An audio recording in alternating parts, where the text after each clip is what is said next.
So, Preston, yesterday we got the official first look from the House of the Dragon Twitter page, and they showed off what the main cast will be looking like, mostly the central characters like Corlys Velaryon, as well as Rhaenyra and Daemon Targaryen, the Rogue Yes. Prince. Bow, da, da, bow, ba, bow, ba, bow. Yes. Yes, as well as Alicent, and apparently I'm saying his name wrong. I had Deep Space Nine on the Oh, brain. It's not yeah. Odo, it's... Otto? Isn't it OTTO? Yes, I have a problem with, like, the two T's. I It can't say the word scooter correctly. again, So, pronunciation doesn't matter. I'm going to defend any pronunciation. Americans thank you. transition T's in the middle of words to D's. So because you have an American accent, despite being Brazilian, and maybe you just started with the O, so it became Odo when you went fast. We could just say that, it's no big deal. Like I say, George George R. Martin himself says Dothraki, which is just weird to me. So after that, just broken on pronunciation. It doesn't matter. I'm going to say Dothraki. Everybody else says Dothraki. George R. R. Martin says Dothraki. Some weirdos say Patar, some weirdo says Varys. Yeah. So Brian, you're talking about the audiobooks? Yeah. Okay. I did my own video where I gave my thoughts on the whole thing. Now, of course, the fandom, there's some slight controversy. Like 95% of the fandom doesn't care. They thought it was a cool casting, Yeah. but there's always that vocal minority who's, going to be bitching about certain things. But of course, I wanted to get your thoughts on the whole casting choices. Who do you want to tackle first? I mean, let's go with do you want to do the elephant in the room first and talk about Corlys Velaryon? I thought that was going to be Rhaenyra and Daemon, but sure. I have much stronger feelings about Rhaenyra and Daemon, but I can tell. Yeah. But it's funny. Corlys Velaryon. So they cast a black guy, but they kept his hair silver, and I don't know. I think this vocal minority is making too big of a deal out of things. I mean, if I want to make arguments for it, one, in Game of Thrones, they already cast a black guy as Salladhor Saan, and Salladhor Saan is of Valyrian descent. So you already have a black guy who's from Valyria. Now, does he have silver hair? I mean, no, but whatever. They gave these guys silver hair. I mean, it's unusual for white people to have silver hair too. So it's black guy with silver hair. Okay. I don't get the big deal about the whole thing, but, and if you're going for like the contrast, it's really weird to have like, dark skin and silver hair. We have the dreams of Rhaego, Daenerys's dead child. She has a vision of him in the House of Black and White, in the, House of the Undying. I'm sorry. She has a vision of him with Dothraki, tanned skin and the silver hair. So, it seems that at least if you're going to take that vision as a possibility, and maybe it shouldn't be taken as a possibility because it's just a vision, but nonetheless, it's still a piece of evidence that you can have dark skin and silver hair at the same time. So, well, one of the main criticisms I've seen to the casting decision for the Velaryons in general would be that Corlys' grandkids and how going forward that wouldn't make much sense. Well, again, if you're buying the whole Harwin Strong thing, which is not even confirmed, that's just a rumor. So they're taking a certain, when they have these histories the histories that are written down in Fire and Blood are all from multiple perspectives filled with lies and rumors. So this is one perspective that Rhaenyra's children are trueborn from Laenor. That's certainly a possibility, It's just that the people that wrote down Fire and Blood tried to heavily imply that they were from Harwin Strong, but at the same time, they're so anti-Rhaenyra to begin with, so they could just be lying. So trueborn children from Rhaenyra, that is one perspective. That's one possibility that the text presents. Like I say, like Harwin Strong is another. Kristen Cole is another, as much as people hate me saying that. Like, it's ambiguous who the father of Rhaenyra's children are. So whatever. I don't know. Personally, I think he kind of looks badass. I've never seen Steve Toussaint in anything, and so I'm a little about that. But if they were gonna make the Valerians black, then I would have loved if Idris Elba came in to play Corlys Valerian. Well, he already has some silver fox hair, doesn't he? Yeah, I think he does actually. And once again, I'm biased because I've met Idris Elba before, and he was very, very cool to me, and all the people I worked with. But no, so Idris Elba would be my first choice. My second choice would be Lance Reddick. He was in John Wick. I love his voice. He's friggin' awesome. But also, I forgot to mention to you, real quick, look at the Corlys Valerian picture, and if you notice, the pommel of his sword has a little clamshell. Oh yeah, no, that's a neat detail. I mean, they've always done great jobs with costumes. I mean, all through Game of Thrones, the costumes were incredible. The details. I mean, even season 8, when when you look at some of the costumes and the weaponry, and even those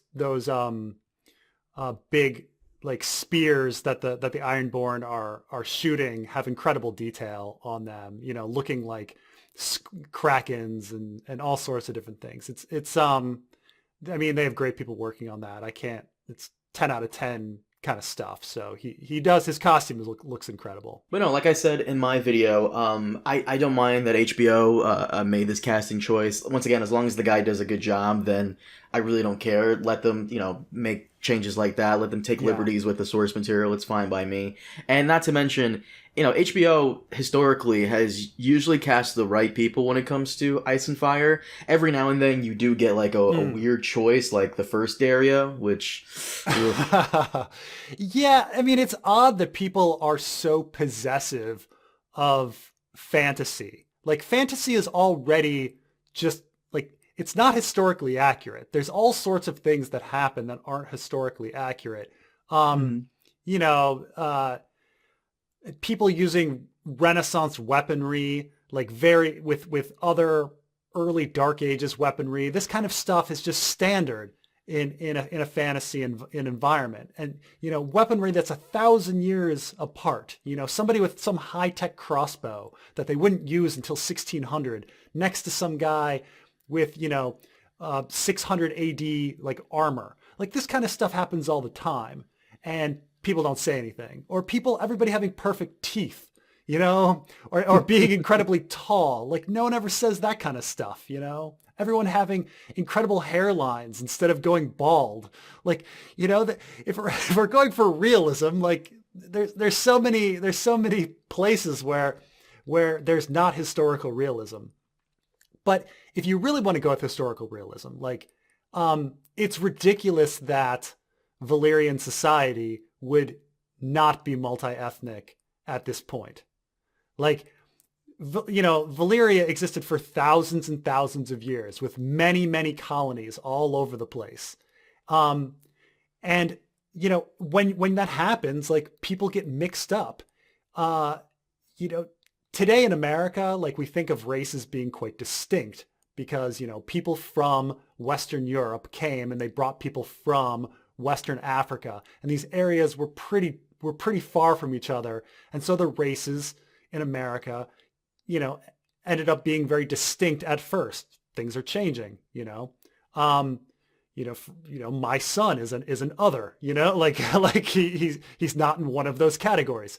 But if you go to places like the Middle East, race is not that firm. Like, if you say like, oh, what race is somebody from Syria?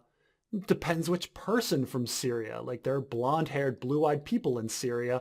There are very dark brown people in Syria. In near the Dead Sea, there's a region called the Ruhr region where the people look black, and no one knows why these people that look black like ended up there, but they somehow it's somehow there. Like just a few miles from places where people are honestly blonde. Like, I once visited a Palestinian refugee camp, and there was a couple of black Palestinians and a couple of blonde Palestinians in this class. Like, so when you have like a place that's in the middle of the world, and Valyria was in the middle of the world, you're going to get people mixed up. So the fact that Valyrians wouldn't be mixed up, the fact that they would all be light-skinned and with silver hair is already a ridiculous premise. Like, that's the thing that doesn't make any sense historically. Not that they... Now, would they be as extreme as someone as dark as Corlys Velaryon and someone as light as Matt Smith playing Daemon Targaryen? I don't know. Depends on their history and what they colonized. But Valyria did colonize Sotheros. It was one of their colonies. Like, you have no idea what sort of family histories, go in there. What happened during those conquests? Maybe there was intermarriage. Maybe anything, who knows? It's open to any interpretation. There's no reason why anyone should be angry that there is a black person playing a Valyrian. It's certainly possible. It's more plausible, I would say, with real history, and it's certainly plausible with Ice and Fire history. Who knows? Why not? And look, for the people who have a major problem with it, then you don't have to watch. If you can't get over it, if you can't keep an open mind, then it is what it is. I mean, the show is probably going to be disastrous, but for many other reasons. This is not it. This is not it. This is not the hill to frickin' die on. This is not the hill to be upset about. Oh, it's just... What are the reasons, Preston? Do tell, please. Is this where we move on to Daemon and Rhaenyra? I mean, I don't know. We'll see how it looks. If we want to go on to Daemon and Rhaenyra, Matt Smith really looks like Harry Lloyd, doesn't he? In that picture. See, ever since you said the thing about his head, I just can't unsee that. And you do this often, where you point something out like that, and it's in my brain forever now. But he clearly has a wig on, and does he even have eyebrows? I can't. I think maybe they dyed them blonde. He looks like he has that caveman thing going on, like the caveman forehead thing. Yeah. If you've watched the first Thor, they dye Thor's eyebrows, and then after that movie, they decided it looked weird, and they never did it again. Really? They dyed Thor's eyebrows? Yeah, so if you compare Thor in Thor 1 to Thor in any other property, he looks very different because he's got blonde eyebrows in the original Thor. Yeah. I mean, bring up a picture of Thor. Yeah. I will say one thing. I just can't put my finger on it. Now, I don't think Emma Darcy is ugly at all. But I was expecting the Realm's Delight, which is what Rhaenyra was known as, right? Yeah. To kinda, and once again, based off what you've said before, if we're going by your theories, that in the past, in the Targaryen family history, there have been very few special Targaryen women. Yeah. I subscribe to that belief. You convinced me on that. I kind of wanted Rhaenyra to somewhat mirror Daenerys in a variety of ways. But I'm not getting... I'm not asking for Emilia Clarke the sequel, but something about her just, I don't know, maybe it's the angles, maybe it's just, she's squinting or something just feels off about this casting for Rhaenyra. I don't see her as the Realm's Delight. She doesn't, she seems, in this shot, she seems very sour. She's a handsome woman, but she's not, as you would say, I don't know, traditionally attractive in that Hollywood way that Emilia Clarke is, with her big doe eyes and all of that, So we'll see. I always envisioned Rhaenyra being, yes, like Daenerys, beautiful and alluring and able to control people in that way as well, having all of those options at her disposal, powerful in that way, powerful in her personality, powerful in her intelligence, and powerful as well in her physical appearance.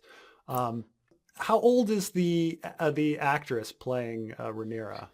I think she's either in her late 20s or early 30s. Emma Darcy. Let me see. British actress.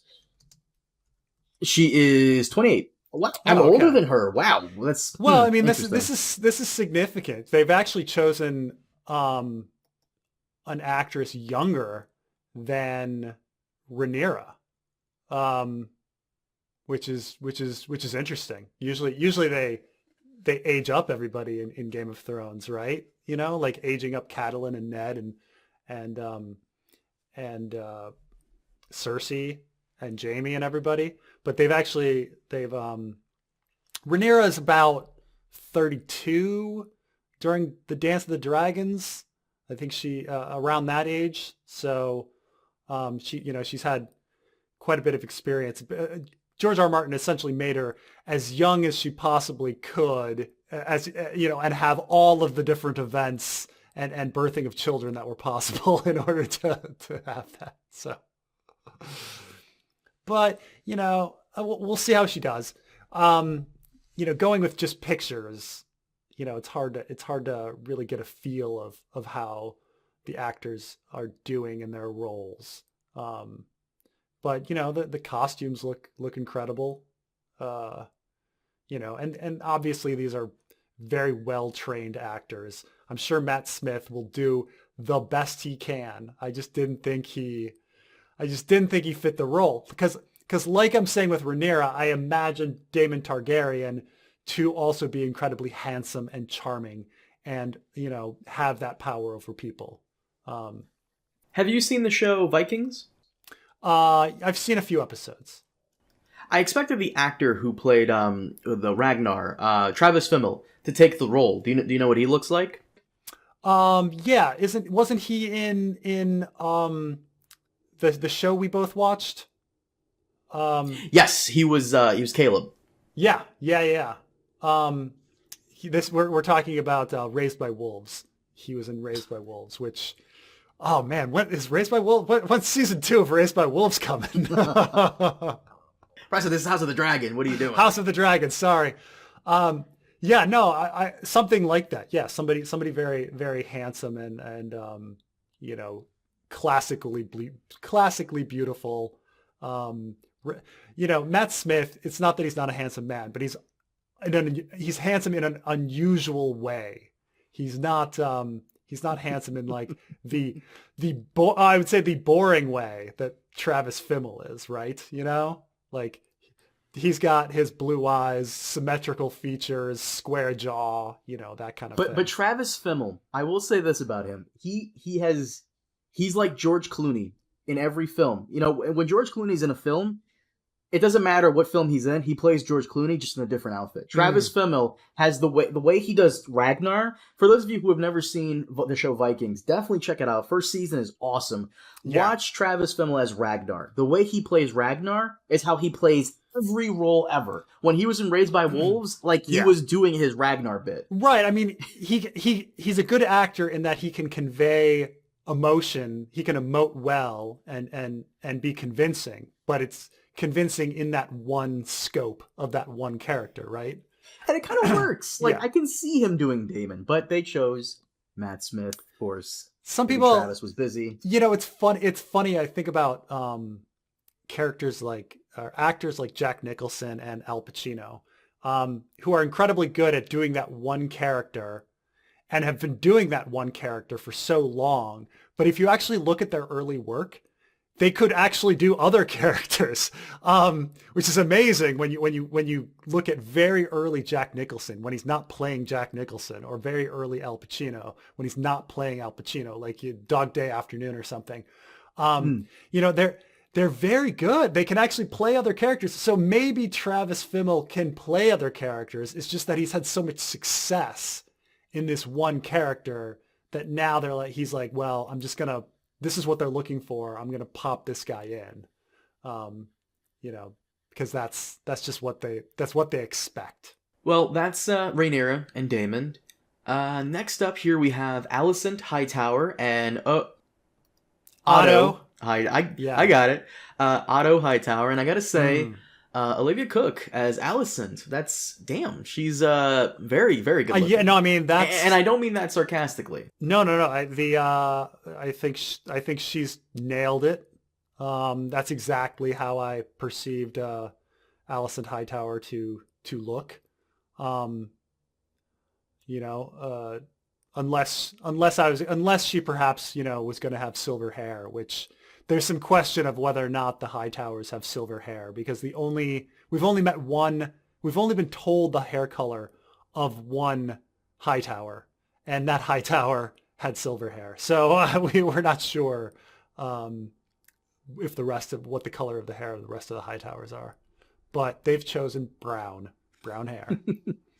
I don't know the actor's name for Odo Hightower, but I'm sorry, Otto Hightower. So here's Odo. Yes, we have Odo and Kira here.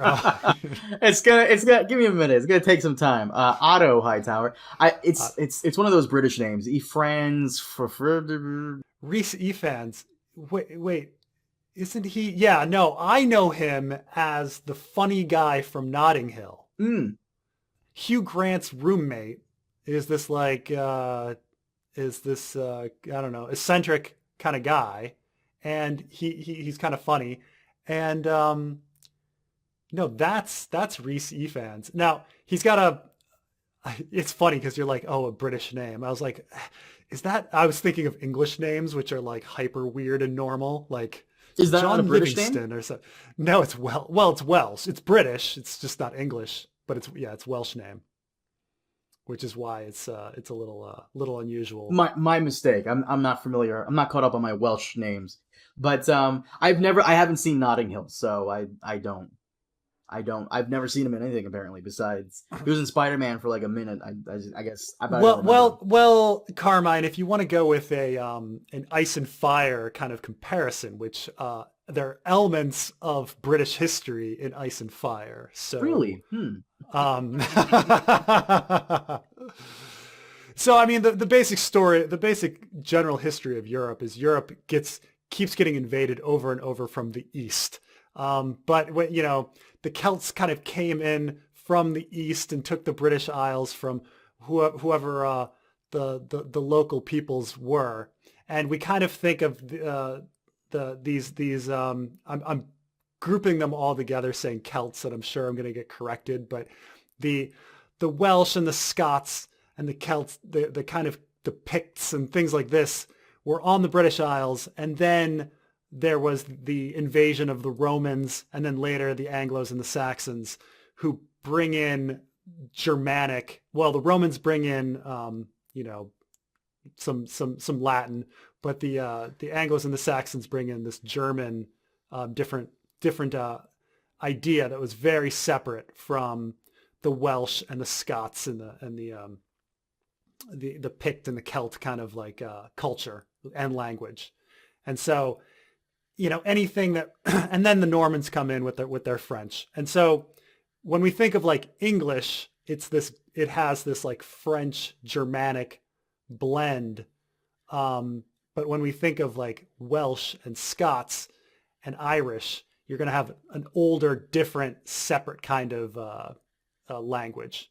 And so this is the same as the Andals coming in, and the idea is that the first men have this like different linguistic root and different traditions, and that the Andals come in with these new ideas, and the same sort of thing is on the British Isles, So you just went off on a whole random thing. I love you, God, Jesus. But this is you could say that like Rhys Ifans is closer to say the first men than than the Andal English,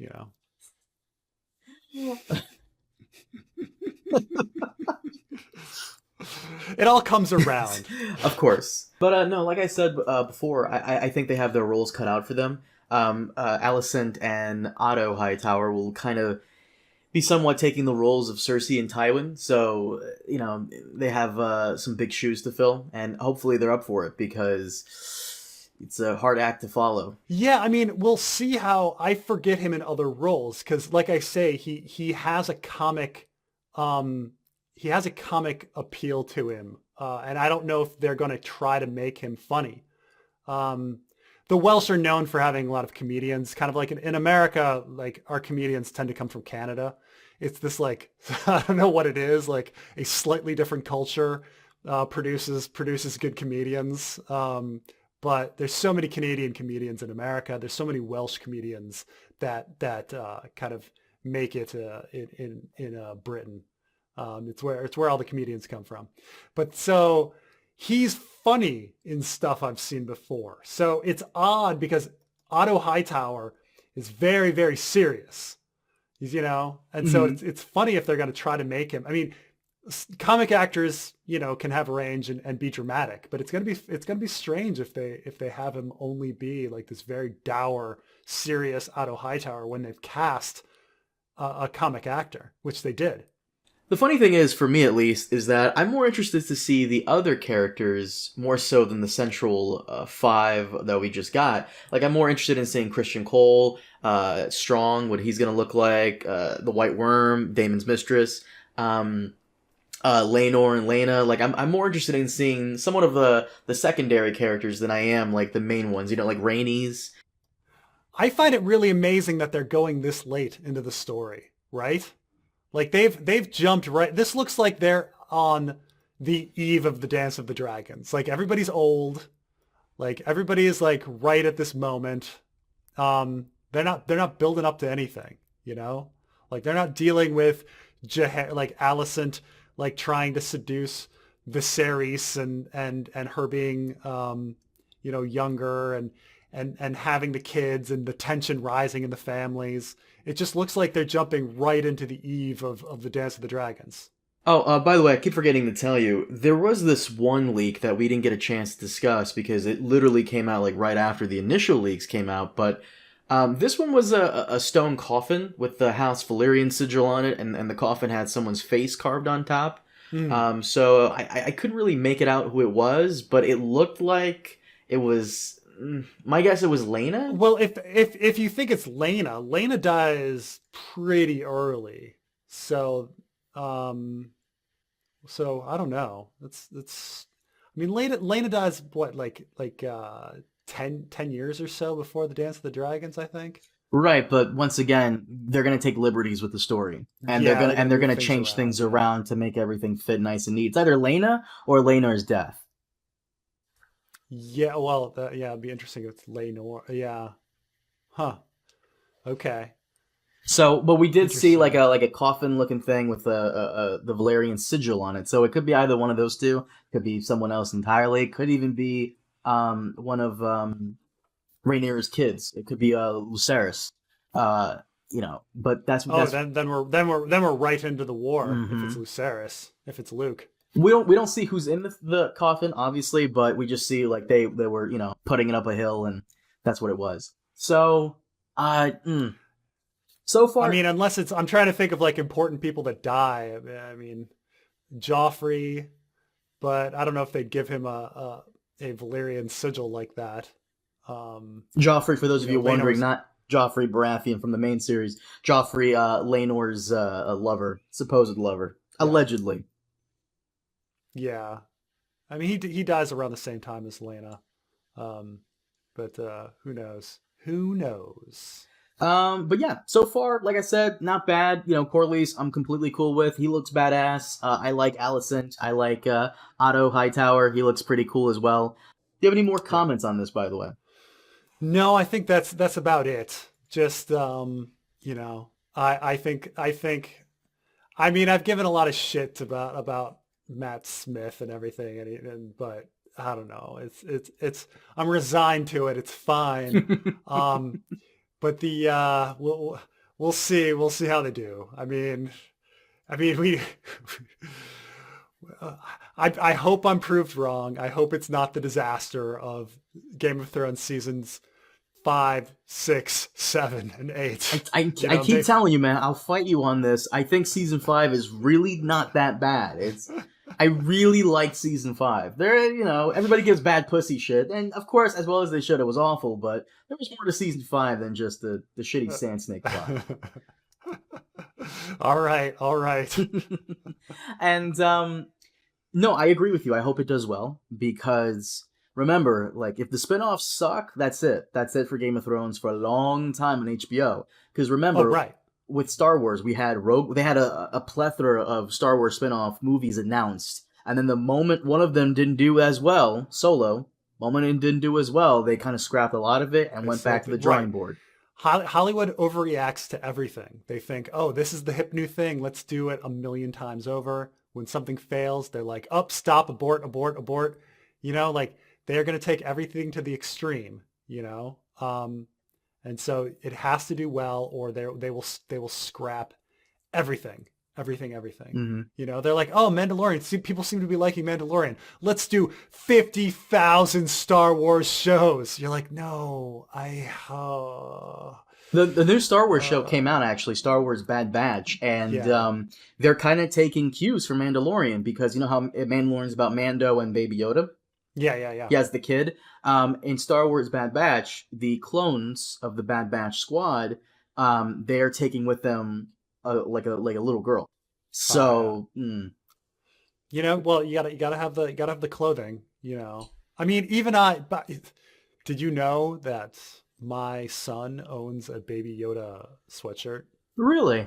I know you wouldn't think, well, that I would be susceptible to this kind of commercialism, but I mean, it was a gift. I didn't actually buy it myself, but he looks pretty cute in it. It's great. When he wears it, everybody's like, oh, Baby Yoda. I'm like, yeah. It's, you know, cute little baby wearing a Baby Yoda shirt, you know. Preston, just give it a couple more years. We'll get him a sweatshirt with the red wedding on it. It'll be fine.